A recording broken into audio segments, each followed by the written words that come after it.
আপনার হাইট কত? ওকে, আমি সব জায়গায় সেম কোয়েশ্চেনটা পাই। সবাই ভাবে আমি অনেক লম্বা, অত লম্বা না। কোনো প্রবলেম কি কখনো ফেস করেছেন? না না না, প্রবলেম ফেস করিনি, শুধু এমন হয়েছে যে হিলস পরতে পারিনি।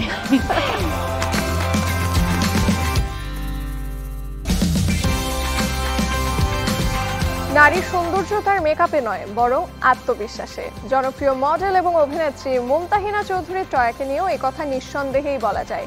তিনি যেমন সাহসী, তেমনই আত্মবিশ্বাসী। আর প্রিয় এই মুখকে সাথে নিয়ে আমি ইন্দ্রাণী শুরু করছি আমাদের আজকের স্যান্টালিনার রূপকথা। মুমতাহিনা চৌধুরী টয়া একজন মডেল, অভিনেত্রী এবং কন্টেন্ট ক্রিয়েটর। 2010 সালে একটি বিউটি প্যাজেন্টে অংশ নিয়ে সেরা 5-এ জায়গা করে নিয়েছিলেন। অদেখা মেঘের কাব্য তার প্রথম নাটক। 2018 সালে বেঙ্গল বিউটি চলচ্চিত্রে অভিনয় করেছিলেন তিনি। লোকাল বাস, গার্লফ্রেন্ডের বিয়া মিউজিক ভিডিওগুলোতে টয়ার পারফরম্যান্স বেশ প্রশংসিত হয়েছিল। স্যান্ডেলিনার রূপকথায় আমাদের আজকের অতিথি মুমতাহিনা চৌধুরী টয়া।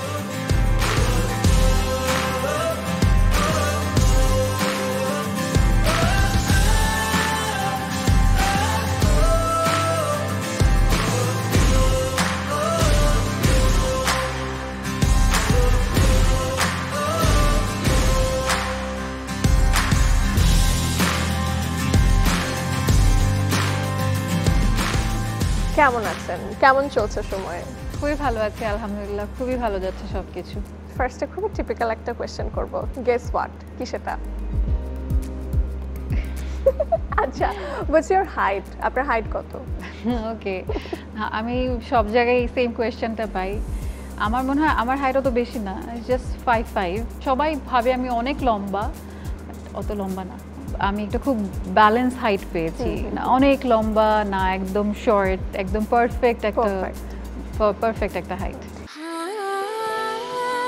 সময় বদলে যায়, কিন্তু আভিজাত্যের মানে একই থেকে যায়। স্মরণের ছোঁয়ায় তোমার উপমায় বদলে দিলে যে আমার। স্যান্ডেলিনা সো, রূপচর্চায় আভিজাত্য। হাইটের জন্য কি কখনো কাজের ক্ষেত্রে কোনো ধরনের ডিসক্রিমিনেশন বলেন বা কোনো প্রবলেম কি কখনো ফেস করেছেন? না না না, প্রবলেম ফেস করিনি, শুধু এমন হয়েছে যে হিলস পরতে পারিনি। শুটিংয়ে হিলস পরা, মানে হয়তো আমার কো আর্টিস্ট রিকোয়েস্ট করেছে যে একটু হাইট বেশি হয়ে যাচ্ছে, ব্যালেন্স হচ্ছে না, so can you change your shoes. এভাবে খুব নাইসলি আমাকে বলেছে, দেন আই ডিড দ্যাট। শুজের প্রসঙ্গই যেহেতু আসলো, কিসে মোর কমফোর্টেবল টয়া? আমি সবচেয়ে বেশি কমফোর্টেবল হচ্ছে স্লাইডসে। স্লাইডস আমার ভীষণ ভালো লাগে, মানে গো টু শুজ আমার স্লাইডস, এটা পরে খুব আরাম। বাট যখনই আমি একটু বেড়াতে যাই, একটু পার্টিতে যাই, কোনো দাওয়াতে যাই, আই প্রেফার হিলস। লাইক আমার কাছে মনে হয় যে যখনই হিলস পরি এবং আমার হাইটের সাথে ব্যাপারটা আরও আমাকে এনহ্যান্স করে, তখন সবাই একটু হেড টার্ন করে, ও কে ঢুকেছে, হ্যাঁ অনেক লম্বা একটা মেয়ে ঢুকেছে। তো আমার আর হিলস পরলে না একটা আলাদা কনফিডেন্স আসে, বুঝছো? তো ওই জিনিসটা আমি খুব এনজয় করি। আমার কাছে মনে হয় আমার লুকটাই চেঞ্জ হয়ে যায় যখন আমি একটু হিলস অ্যাড করি। আর সেটা সত্যি কথা, আপনার চোখে মুখে, আপনার হাঁটা চলা, অ্যাটিটিউড সবকিছুর উপরেই কিন্তু একটা ইতিবাচক প্রভাব ফেলে। এবার একটু স্কিন কেয়ার নিয়ে জানবো। সুন্দর স্কিন কি করে মেইনটেইন করেন? অনেক কিছু করি, মানে অনেকে বলে না যে আমি কিছু করি না, পানি খাই। হ্যাঁ, খাওয়ার সাথে সাথে আসলে বাইরে থেকেও আমাদেরকে অনেক ক্রিমস অ্যান্ড অনেক স্কিন কেয়ার, ময়শ্চারাইজার, সিরাম এগুলো ইউজ করতেই হয়। So I use serum everyday. একটা হচ্ছে হাইলোরানিক অ্যাসিড অ্যান্ড আরেকটা নাইসিনামাইড, অ্যান্ড ভিটামিন সি হচ্ছে সবসময় আমি always I use. Skin type কি আপনার? সময় বদলে যায়, কিন্তু আভিজাত্যের মানে একই থেকে যায়। স্মরণের ছোঁয়ায় তোমার উপমায় বদলে দিলে যে আমার। স্যান্ডেলিনা সো, রূপচর্চায় আভিজাত্য। আমার একদম কম্বিনেশন স্কিন। মেকআপের আগে কিভাবে স্কিনটা প্রিপেয়ার করেন এবং মেকআপের ক্ষেত্রে কি হেভি মেকআপ ইউজ করা হয় আর মিনিমালিস্ট? না না, একদমই মিনিমাল। মানে আমি স্কিনটা সবচেয়ে বেশি প্রিপারেশনটা আসলে মেকআপের আগেই নিতে হয়, কারণ যাদের কম্বিনেশন স্কিন, ইউনো, প্রোডাক্টের উপরে কিছু প্রোডাক্ট থাকে যেগুলো হচ্ছে ড্রাই স্কিনের জন্য, স্পেশালি কিছু প্রোডাক্ট থাকে তোমার অয়েলি স্কিনের জন্য। এই জায়গাতে এসে যাদের combination skin, you never know তোমাকে জানতে হবে যে তুমি আসলে কোন জায়গায় যাচ্ছ। তুমি কি কোনো আউটডোর শুটিংয়ে যাচ্ছ, কিংবা আউটডোরে বেড়াতে যাচ্ছ, কোনো কাজে যাচ্ছ, নাকি ইনডোরে থাকবা, এসির মধ্যে থাকবা। তুমি যদি সারাদিন এসিতে থাকো তো তোমাকে ওভাবে ব্যালেন্স করে তোমার প্রোডাক্ট চুজ করে মেকআপ করতে হবে। আর তুমি যদি আউটডোরে থাকো তখন তাহলে হিসাবটা তোমাকে আলাদা। হিসাবটা আলাদা। সো খুবই সেন্সিটিভ থাকতে হয়, যে আসলে জানতে হয় যে আমি কোথায় যাচ্ছি, সেই হিসেবে আসলে আমি ওভাবে প্রোডাক্ট ইউজ করি। লিকুইড একটা সেগমেন্ট থাকে মেকআপের ক্ষেত্রে, আবার জাস্ট ক্রিম একটা সেগমেন্ট থাকে। So you have to know যে কখন তুমি কোনটা ইউজ করবে। আচ্ছা, গ্ল্যামার ওয়ার্ল্ডে তো এক একটা সময় এক একটা ট্রেন্ড চলতে থাকে, ট্রেন্ডের সাথে কতটা গা ভাসিয়ে চলেন? গা ভাসাই না, বাট ট্রেন্ডের মধ্যে আসলে নতুন নতুন টেকনিক থাকে, এটা আমি বিলিভ করি। প্রতিটা ট্রেন্ডে একটা নতুন টেকনিক ক্রিয়েট করে এবং নতুন টেকনিক আমাদেরকে ইন্ট্রোডিউস করে। সো আমি ওই টেকনিকগুলো, আমার যে এক্সপিরিয়েন্স আছে, সেটা স্কিন কেয়ার হোক, মেকআপ হোক, আমার কাপড় চোপড়ে হোক, এনিথিং আমি যাই করি আমার লাইফে, ওই টেকনিকগুলো আমি আমার এক্সপিরিয়েন্সের সাথে অ্যাড অন করি, তখন একটা নতুন কিছু আসে। সো একটু হেয়ার স্টাইল এবং হেয়ার কেয়ার নিয়ে শুনবো। By the way, I love your hairstyle, ভীষণ ভালো লাগছে। জাস্ট হালকা একটু ওয়েভি না প্রপার কার্ল, এটাকে একদম নিচে নিচে করা? নিচে না, আমাকে আমার হেয়ার স্টাইলিস্ট হেল্প করেছেন। তো আমি ওকে দেখিয়েছি হেয়ার স্টাইলটা করতে, তো আমাকে করে দিয়েছে। চুলের যত্নে আলাদা করে কি করেন? আমার কালার হেয়ার, সো আমাকে অনেক যত্ন করতে হয়, অনেক থেরাপি নিতে হয়, হেয়ার ট্রিটমেন্ট নিতে হয়, বিকজ ইউ নেভার নো, যারা একবার কালার করে তারা বারবার কালার করতে থাকে, মানে একটু কালার নেমে গেলেই সবাই আবার নতুন করে কালার করে। তো এই জন্য হেয়ার কালার করলে ট্রিটমেন্ট আরও বাড়িয়ে ফেলতে হয়, উইকে একবার করে হেয়ার স্পা করতে হয়, মানে সিল্ক ট্রিটমেন্টগুলো নিতে হয় যাতে একটু সফট থাকে, কারণ কালার সবসময় তোমার চুলকে রাফ করে ফেলে, একটু ভেঙে ফেলে, তোমার নিচের দিকটা সবসময় নষ্ট হতে থাকে। সো খুবই সেন্সিটিভ থাকতে হয় কালার হেয়ারের জন্য। টয়ের ফুড হ্যাবিটটা নিয়ে একটু জানবো, কারণ মাত্র আপনাকে দেখেছি সিন্স লাক্স স্বাভাবিকভাবে যতটুকু ইনক্রিজ করার সেটা হয়েছে, কিন্তু কখনোই আপনাকে মুটিয়ে যেতে দেখিনি, কখনো আবার অনেক শুকিয়ে যেতেও দেখিনি। হ্যাঁ, মানে সিক্রেট এটা মেবি আম ব্লেসড। অনেক সময় হয় যে কিছু মানুষ ব্লেসড থাকে, মেটাবলিজম ভালো থাকে, আমি মেবি দ্যাট ওয়েতে আম ব্লেসড, যে আমার একটা ফিক্স একটা ওয়েট থাকে, আই নো যে আমাকে সবসময় এই ওয়েটে থাকতে হবে। তো এই ওয়েট থেকে যখনই 1-2 কেজি বেড়ে যায়, তখনই আমি আমার খাবার দাবারে সব কিছুতে একটা হালকা টান দিই। যেমন আমি জানি যে কিছু কিছু খাবার খেলে আমি দ্রুত আমার ওয়েট গেইন হয়, সেটা হচ্ছে ভাত, ডাল আর আলু এবং চিনি। এই 4টা ফুড যখন আমি বন্ধ করে দেই, আমি আবার আমার আগের জায়গায় চলে আসি। খাওয়া নিয়ে এত কথা হচ্ছে, রান্না নিয়ে তো কথা প্রসঙ্গ আসবে। কি কি রান্না করতে পারেন আপনি? বেসিক সব কিছুই আলহামদুলিল্লাহ পারি। হয়তো নতুন কিছু করতে হলে, যেমন আমার বান্ধবী সাফা, শি ক্যান কুক এনিথিং, মানে ওকে যে কোনো কিছু একটা দেওয়া হোক, সে সেটা একেবারে রেডি করে সামনে দিবে, এবং সে জাস্ট একবার দেখে টেস্ট করে বলে দিতে পারবে এটাতে কি কি আছে না আছে। ওই রকম এক্সপার্ট আমি না। সো ও রান্না করে, আমি খাই, ব্যাপারটা এরকম। আমি কাজ চালাতে পারি, ইটস লাইক আমি শাওনকে খাওয়ায় রাখতে পারবো, দ্যাট যতটুকু দরকার অতটুকু আমার আছে। বাট এক্সট্রিম, যেমন আমাদের মা শাশুড়িরা যেরকম ভর্তা একদম গুছিয়ে ভর্তা টর্তা সাজিয়ে সুন্দর করে মাছের কয়েক রকম বানিয়ে যেভাবে পেশ করে, ওগুলো হয়তো আমি এখনো শিখিনি। কিংবা শুটিং সেটে দেখা গেল আপনার কোনো খাবার পছন্দ হলো না, তখন কি করেন? তখন তো এখন তো ইটস ভেরি ইজি, একটা ফোনের মধ্যে যাই, অ্যাপে অর্ডার করে, হ্যাঁ অর্ডার করে দিই। খুব রিমোট একটা প্লেসে গেছেন, সেটারও কোনো অপশন নাই, দেন কি করেন? রিমোট প্লেসে গেলে তো আরো মজা। আমার এক্সপেরিয়েন্স থেকে আমি বলি, যখন আমরা কোনো রিমোট প্লেসে যাই, তখন আমরা আমাদের টিমকে বলি যে গ্রামেরই কোনো একটা বাসায় কোনো একজন চাচি, ভাবি কিংবা দাদি টাইপের কেউ থাকলে, কিংবা নানা নানি, পুরুষরাও অনেক ভালো রান্না করে, সো গ্রামের এমন একজনকে ধরো যে ওরা রান্না করবে, ওদেরকে বাজার করে এনে দাও, ওদের অথেন্টিক এখানকার ফ্লেভারের রান্না। সো ওইটা আরও মজা হয়। সারাদিন আউটডোরে কাজ শেষ করে যখন বিকেলবেলা আমরা খেতে বসি, ডিফারেন্ট টেস্টের খাবার পাই, মানে ওখানকার অথেন্টিক টেস্টের খাবার পাই। সো ওটা আরও মজা।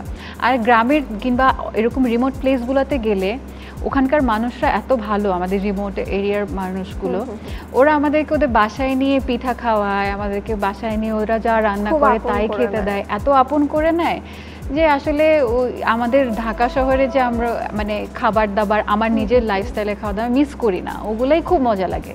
আপনার জীবন সঙ্গী শাওনকে এখন পর্যন্ত কোন স্পেশাল গিফটটা দিয়েছেন?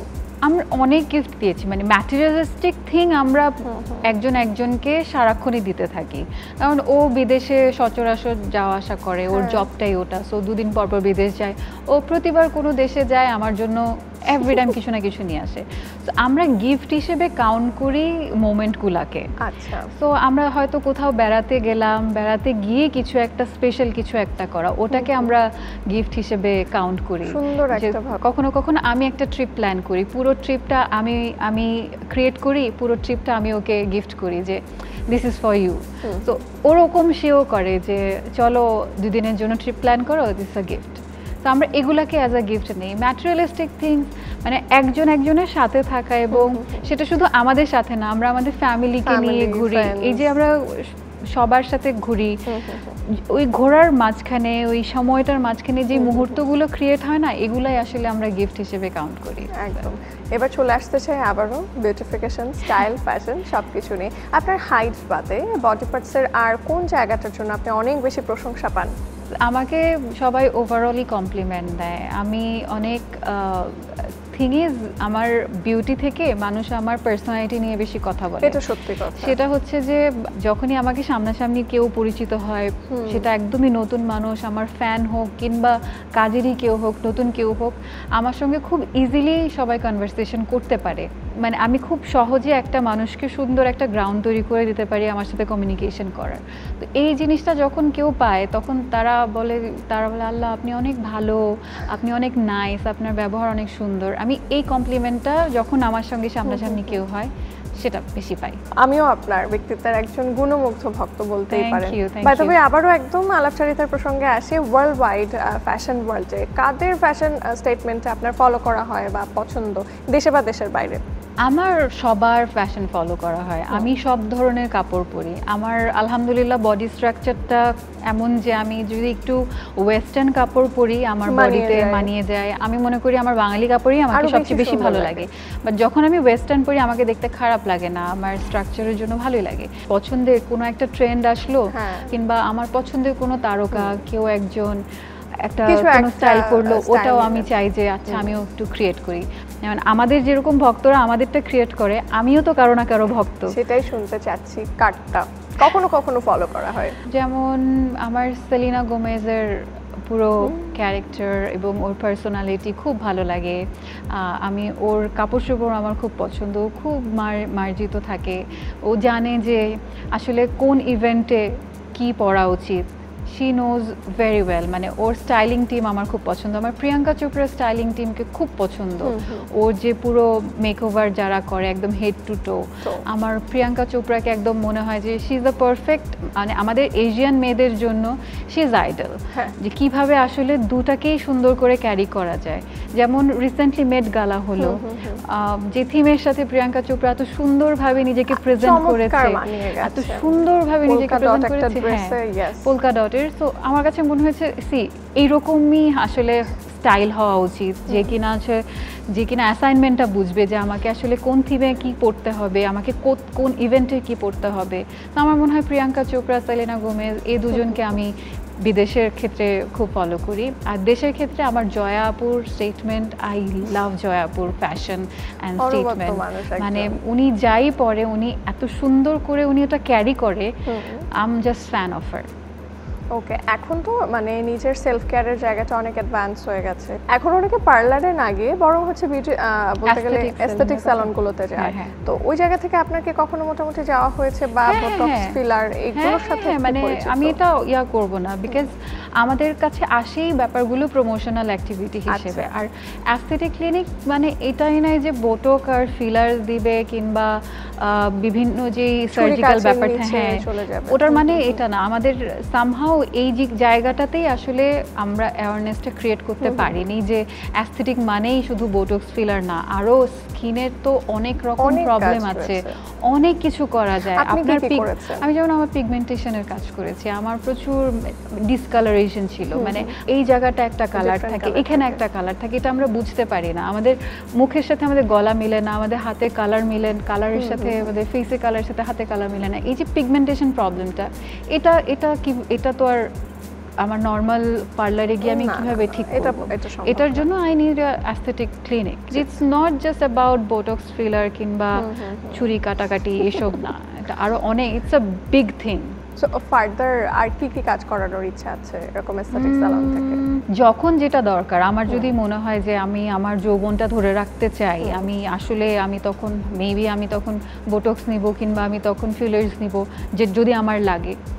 It's just a moment. আমি যদি ফিল করি আমি যাব, আমি প্রাউডলি যাব। আমি আসলে এটা লুকানো ছুপানোর কিছু আসলে আমার মনে হয় না। নিজের মনকে, নিজের মনস্তত্ত্বকে কি করে ভালো রাখেন আপনি? এইটা নিয়ে তো আমরা একেবারেই চিন্তা করি না। একদমই আর না। এটা নিয়ে কথা বললে মানে অনেকে হাসাহাসি করে যে just মানে বলেই দেয় তো এটাকে- পাগল। হ্যাঁ, অ্যাজ আ আর্টিস্ট কেন আর্টিস্টরা বেশি ডিপ্রেশন কিংবা এই যে এংজাইটি কিংবা এইসবের মধ্যে পড়ে, এটা নিয়ে আমি খুব রিসার্চ করেছি, আমি জেনেছি, এবং আমিও মাঝখানে একটু ডিপ্রেশনে যখন ছিলাম তখন আমি এটা নিয়ে রিসার্চ করেছি। আমি যখনই কিছুর মধ্যে থাকি আমি ওটা নিয়ে পড়াশোনা করি। আমরা যখন আর্টিস্ট হিসেবে থাকি আমরা এত অ্যাটেনশন পাই, এত ভালোবাসা পাই মানুষের কাছ থেকে, যখনই ওই ভালোবাসা এবং অ্যাটেনশন একটু কমতে থাকে আমরা না অস্থির হয়ে যাই, আমরা বুঝতে পারি না, আমাদের কিছু ভালো লাগে দেখুন না। মানে আলোচনা থাকলে সমালোচনাও হ্যাঁ, থাকবে, সমালোচনাটা তখন তো নিতে মানে পারি না। আরো নেওয়া যায় হ্যাঁ, না। তখন এই যে এই অস্থিরতা, ভালো না লাগা, এবং ওই ভালো না লাগা থেকে আরো দুটো ভালো কাজ না করা, আর নিজের সমালোচনা গ্রহণ করতে না পারা, নিজের কাজ বেটার হচ্ছে না, সব সময় একটা এংজাইটির মধ্যে থাকা। অনেক সময় আবার আমাদের অনেকের হয় যে আমরা অনেক মানুষ নিতে পারি না, কিন্তু আমাদের শুটিংটাই তো ওরকম যে অনেক মানুষ, যেমন এই ক্যামেরার পেছনে এখন অনেকগুলো মানুষ বসে আছে, কিন্তু অনেকে আছে এই জিনিসটা নিতে পারে না। সো এগুলো তো মেন্টাল হেলথেরই অংশ। তোমার ব্রেনকে তুমি যেটা বলবা, জানাবা, তোমার ব্রেন ওভাবেই কাজ করতে থাকবে। The moment you will start talking to your brain কিংবা নিজেকে বুঝাইতে থাকবে যে ওয়াও জায়গাটা কত সুন্দর, কি ভালো লাগছে, এতগুলো মানুষ আমাকে দেখছে, আমার তো ভালো লাগছে, ওরা আমাকে পছন্দ করে, পজিটিভ থিং যখন দিবা তখন তুমি সুন্দর জিনিসগুলো দেখা শুরু করবা। তো এই জিনিসটা আমি জানছি আমি একজন সাইকিয়াট্রিস্টের সাথে কথা বলে। তো এই প্র্যাকটিসটা আসলে আমাদের মনে হয় আমাদের এখনকার জেনারেশনটা স্টার্ট করেছে কিছুটা, পরের জেনারেশন থেকে হয়তো আরো ভালো হবে, বাট আমার মনে হয় আমাদের আগের জেনারেশনেরও এটা দরকার ছিল যে এটা এই নিয়ে নিজের খানিকটা কাজ মানসিক করা। যেই হেলথটা, এটা নিয়ে মানসিক স্বাস্থ্য নিয়ে কাজ করাটা খুব দরকার। তবে এবার একটা ছোট্ট গেম খেলবো। ইটস আ গেম লাইক মনটাকে আর একটু চাঙ্গা করার গেম, কারণ আমরা এখন শুরু করব র্যাপিড ফায়ার।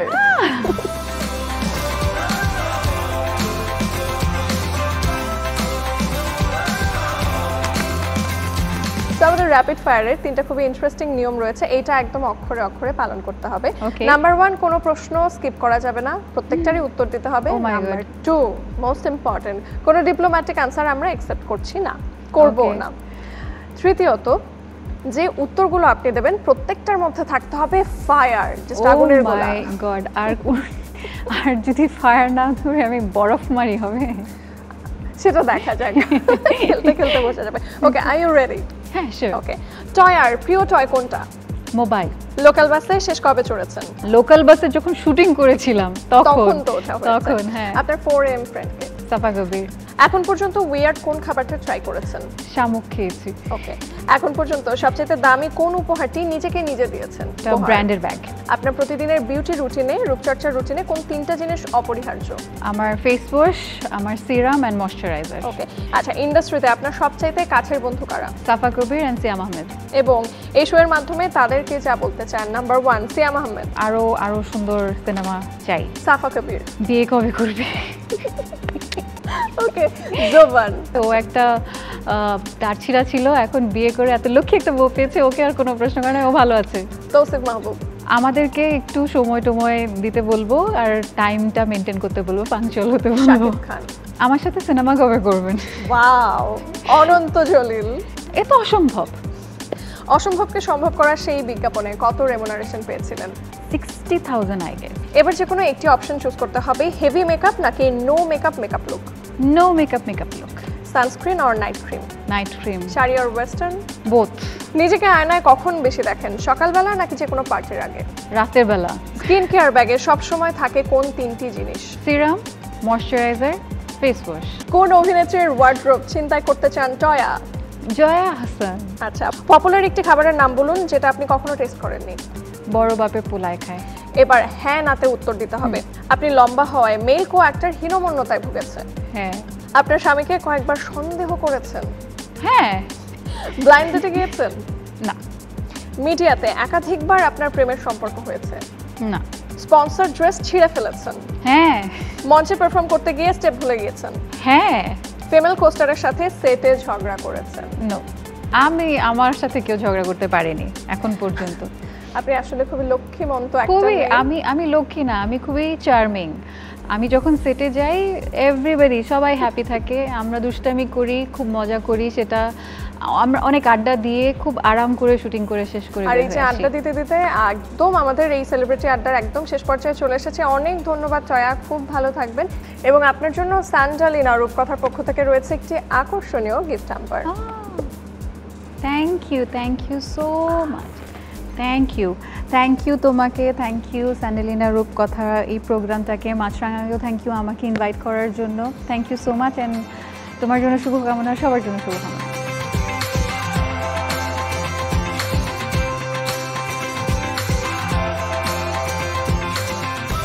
আমন্ত্রণ জানাচ্ছি স্যান্ডেলিনা রূপকথায়। সঙ্গে আছে আমি রাহিমা সুলতানা রিতা।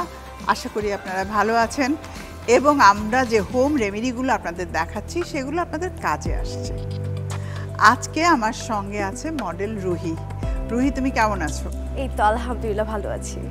রুহি, তোমার স্কিন কেয়ারের কি তুমি ব্যবহার করো, কিভাবে করো একটু জানতে চাই। অনেক ব্যস্ত থাকা হয় তো কিছু করা হয় না তেমন। ওকে, ডেড সেলটা কিন্তু তুলতেই হয়, হ্যাঁ, এটার কোনো বিকল্প নেই।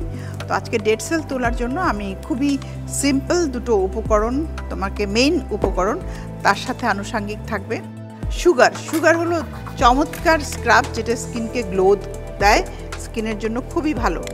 আমি এখানে 1 টিস্পুন সুগার নিয়ে নিলাম। তার সাথে কফি পাউডার যাবে 1 টিস্পুন। কফি এবং সুগার, এটা খুবই চমৎকার একটা কম্বিনেশন। তার সাথে যাচ্ছে অলিভ অয়েল আমি দিয়ে দিচ্ছি 2 টিস্পুন এখানে। আর এর সাথে যাচ্ছে গ্লিসারিন 1/2 চা চামচ। রোজ ওয়াটারের দরকার নেই, আমরা একটু অ্যালোভেরা জেল অ্যাড করব ময়েশ্চারটা লক করার জন্য। ব্যাস, এই কয়েকটা জিনিস দিয়ে আমরা একটা চমৎকার স্ক্রাব তৈরি করে নেব। আমি এই স্ক্রাবটা তোমার হাতে ইউজ করে দেখিয়ে দেব কিভাবে এই স্ক্রাবটা ব্যবহার করতে হয়। আমি স্ক্রাবটা ঢেলে নিচ্ছি এই পাত্রে। এটা কিন্তু তৈরি করে সাথে সাথে ইউজ করতে হবে, রেখে দেওয়া যাবে না। এটা ইনস্ট্যান্ট ব্যবহার করতে হবে। প্রিয় দর্শক, আমি আপনাদের দেখালাম কেমন করে এই সুগার স্ক্রাবটা তৈরি করতে হবে। এবার নিজের উপর কেমন করে অ্যাপ্লাই করবেন তাই দেখুন। এসো আমার সঙ্গে।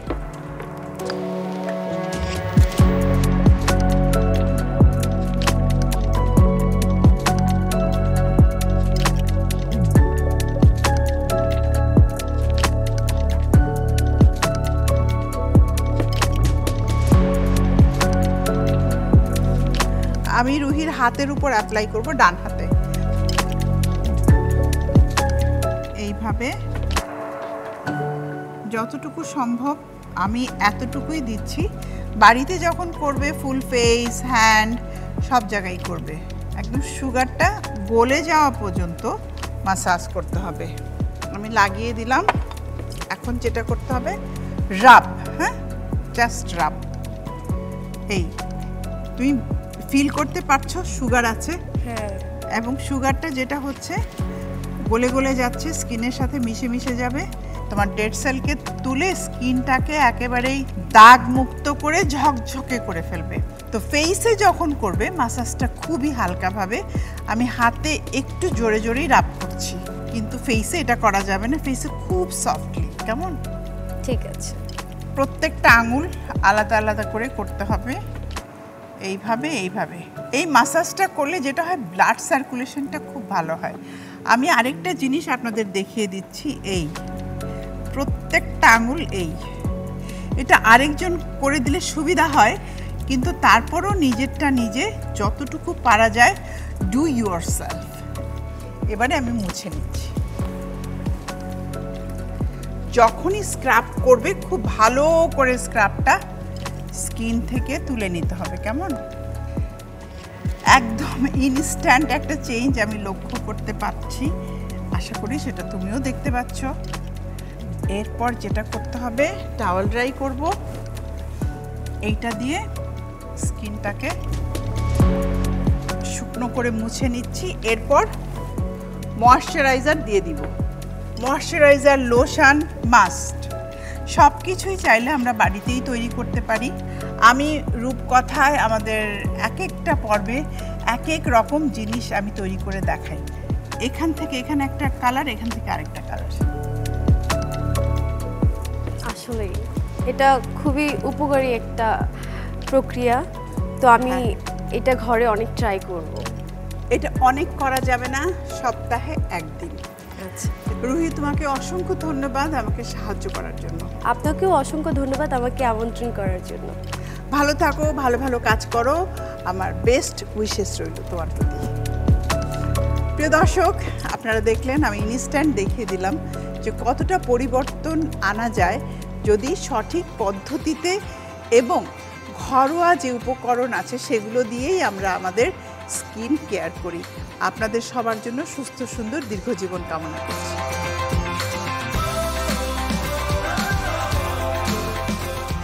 প্রিয় দর্শক, আপনাদেরকে অভিনন্দন জানাচ্ছি আপনাদের প্রিয় অনুষ্ঠান স্যান্ডেলিনা রূপকথায়। সাথে আছে আমি সালদিন, আমার সাথে আছে শ্রাবণ এবং শিলা। চলুন এ পর্বে আমরা দেখব ইয়োগার মাধ্যমে কিভাবে আমরা আমাদের সৌন্দর্যকে বৃদ্ধি করতে পারি। আমরা জানি আমাদের এই চেহারাটি হলো মনের আয়না। মন যখন সুন্দর থাকবে তখন আপনার সৌন্দর্য খুব স্বাভাবিকভাবেই বের হয়ে আসবে।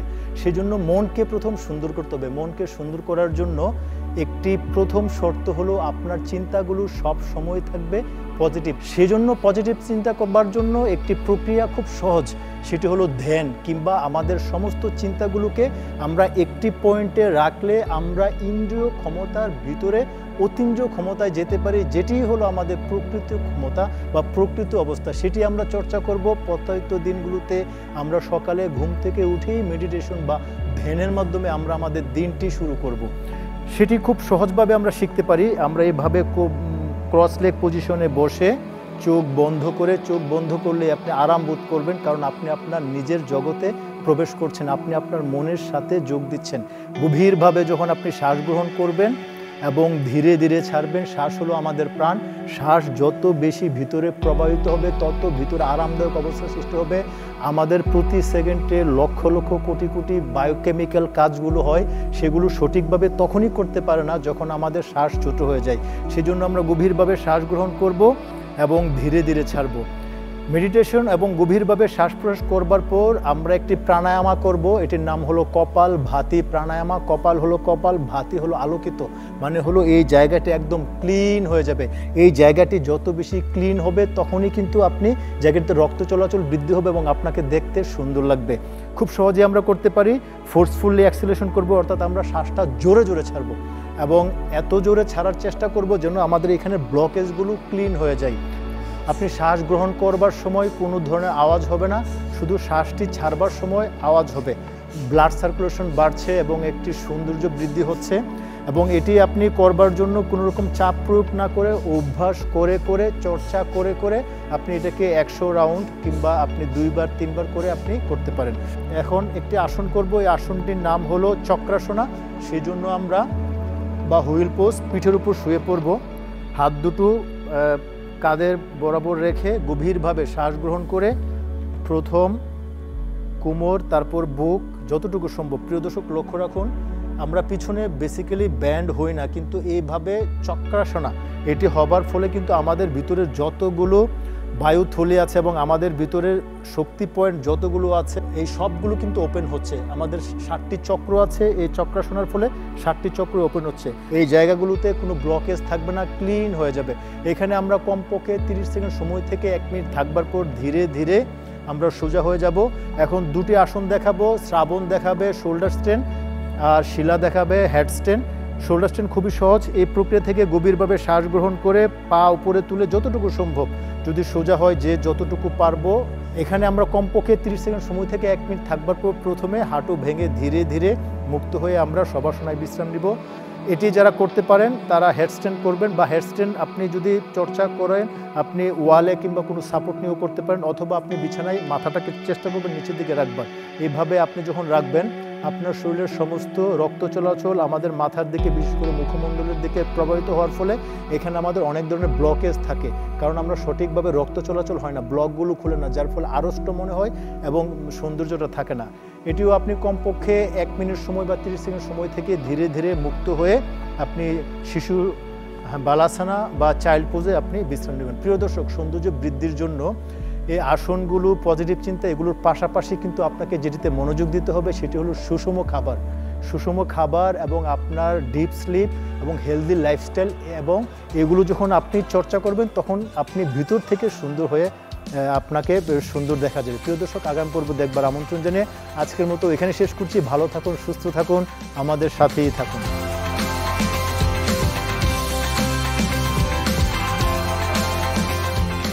প্রিয় দর্শক, এবারে বিদায় নেবার সময় হলো স্যান্ডালিনা রূপকথা থেকে। তবে আগামী পর্বে আবারও হাজির হয়ে যাব নতুন কোনো তারকার সাথে জমজমাট আড্ডা নিয়ে, এবং সে পর্বে অবশ্যই আপনাদের জন্য থাকবে নতুন কিছু বিউটি টিপস এবং যোগা টিপসও।